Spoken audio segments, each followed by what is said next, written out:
Good day. Please introduce yourself. Good morning, ma'am. I am Siren Segovia, 41 years old, married, and I have 3 children. And I have 3 brothers and 5 sisters. I am a high school graduate. Okay, so you are a mother of 3 children. So what are the ages of your children right now? My eldest is 22 years old, 19 years old, and my youngest is 16 years old. Are you also the one taking care of them since their birth? Yes, ma'am. And who will look after your children if you work abroad? My mother, ma'am.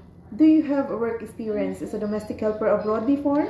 Yes, ma'am. I working before Kuwait for 11 years. Okay, so in one family, in one employer only? Yes, ma'am. Is it a finished contract? Yes, ma'am. How many family members your employers in Kuwait? They are 4 members of the family, ma'am. Okay, and how many are the kids of your employer? 2, ma'am. And what are the ages of your employer's children? 49 years old and 46 years old, ma'am. Okay, so it means they are already all adult. Yes, ma'am. And what are your household chores?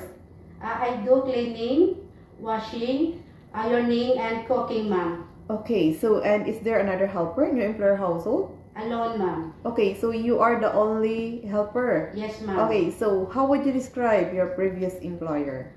They are good, ma'am. They are good to me. And how would you describe yourself as a worker?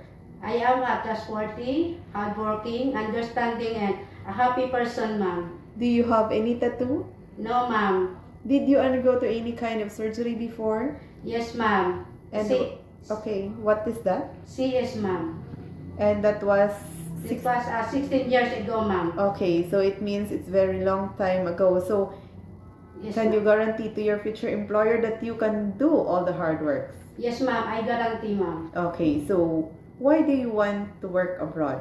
I want to work abroad, ma'am, to send my children in the school to finish their school, ma'am. Okay, so for the education of your children. Yes, ma'am. So what time do you usually sleep and wake up when you're working?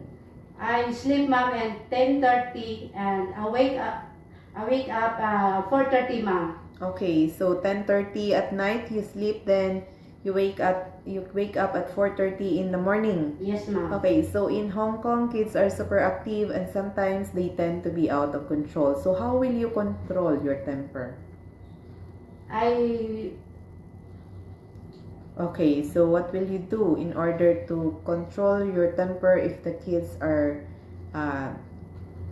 will understand them, ma'am. okay, so then of course you have to be more patient. More patient Okay. and understand to them, ma'am.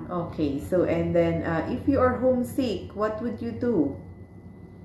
I focus my work, ma'am. Okay, so of course you have to keep yourself busy to your work. Okay, Yes, so ma'am. to ignore the homesickness. Yes, ma'am. Okay, so and then do you have an allergy to a certain food? No, ma'am. Do you accept no day off but instead to be paid by your employer? Yes, ma'am. When you visited the parents, relatives, and friends of your employer, will you help and do the housework there? Yes, ma'am. Can you promise not to lend money in Hong Kong? Yes, ma'am. Are you scared of dogs and cats? No, ma'am. Are you willing to share room with the kids and elder in Hong Kong? Yes, ma'am. And are you willing to take care of a baby also? Yes, ma'am. What will you do if the baby is sick? First, ma'am, I will check the temperature and I will call my employer, ma'am. Okay, so of course you have to inform your employer if the Yes. baby is sick. So can you sing a nursery song for baby or kids? Yes, ma'am. Okay, please give me example. The wheels on the bus go round and round, round and round, round and round. The wheels on the bus go round and round, all through the town. Okay, thank you. Do you smoke or drink alcohol? No, ma'am. Do you promise not to use your cell phone during working hours? Yes, ma'am. Do you promise to finish your contract with your employer? Yes, ma'am. And can you please say a short message to your future employer? Good morning, ma'am and sir. I promise to finish my contract and extend if needed. And I am a hardworking, trustworthy, understand and happy person, ma'am and sir. Okay, Good so day. Okay, so could you promise also to your future employer that you will love and take care of the children of your employer like your own children? Yes, ma'am. I love the kids, ma'am. Okay, so that's all for today and thank you for coming.